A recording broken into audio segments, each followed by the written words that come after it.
I recently got yet another game. This game I got for slightly different reason than usual. Normally I buy games to help me understand that game better. For example, I'll get multiple editions of the same game and I want to see its evolution. Or just because I want to play it. It's fun, like All for One, Regime Diabolique, Hollow Earth Expedition, RuneQuest. I just want to have fun with a system I enjoy, with people who also enjoy that thing, that genre, that style, the type of characters you can play, and so on. Now, while messing around on the internet a couple of months ago, I saw interaction between a blogger whose work I frequently enjoy and a fairly well-known RPG personality, Ron Edwards. My eye was caught first by the cover of the book, and then by the title of the book, and then by the fact that this was a game penned by Ron Edwards. And then finally by this phrase, the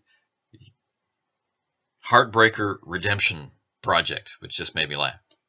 So all of those things together, little by little, here and there, made me start wondering about this game called Circle of Hands. See, I saw this cover. Let's see if I can get it in there. Right.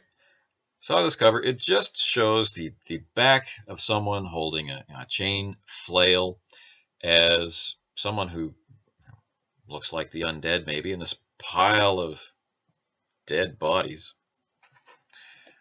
And this under this gray sky, this bleak kind of landscape. I thought, well, that's certainly compelling. Then when you look really, really close, there's this, probably can't see it, there's this glyph on the back of the character's hand. I mean, what's this all about? People seem to be really excited that the book had come, and I thought, okay, Ron Edwards gets a lot of crap for some of his theories, or his participation in the development of theories at the Forge. And is any of this deserved? I mean, are people just, resisting the idea of being classified? Are they resisting ideas, period? Who knows? Do I care? I certainly found the ideas in GNS theory, basically now encapsulated into the big model. I have personally found them to be relevant to what I do.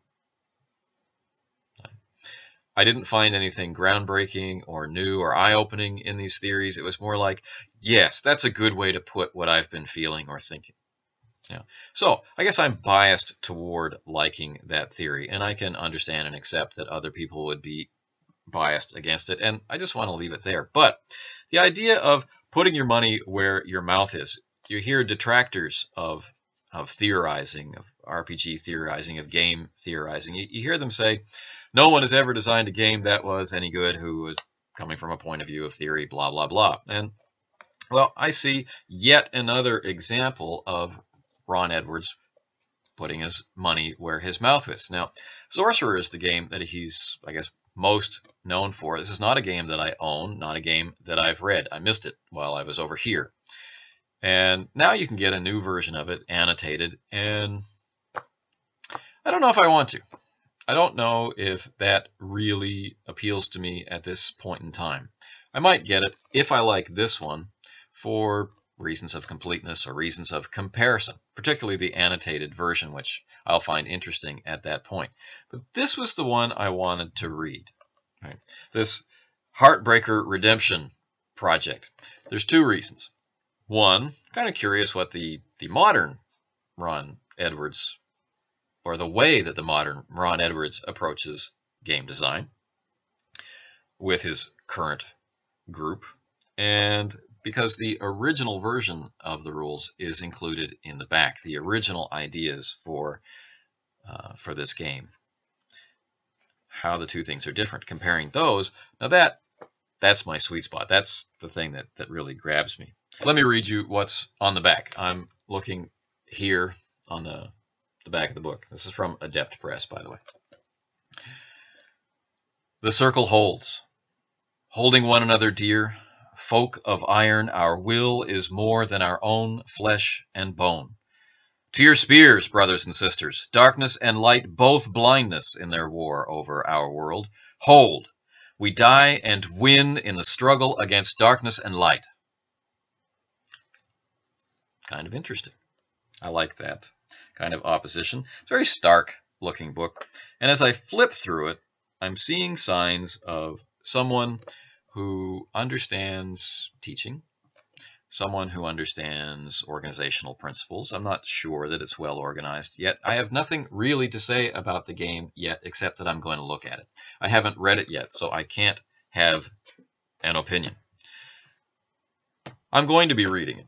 I'm going to read it piece by piece, and I'm going to put out short videos about my thoughts on it to kind of track the game's effect on me or my reaction to the game as I go through. They'll be in linear order. And then, obviously, I'll want to play it for a little while at least, and we'll see how that goes. And then a series of looking at a game that the writer of which, putting their money where their mouth is, will be done and will be worth what it's worth. So, if you're interested in this sort of thing, please follow along. Get the game if you like, and let's talk about it together at the same time. Let's learn it together this way. Hopefully, someone will want to do that.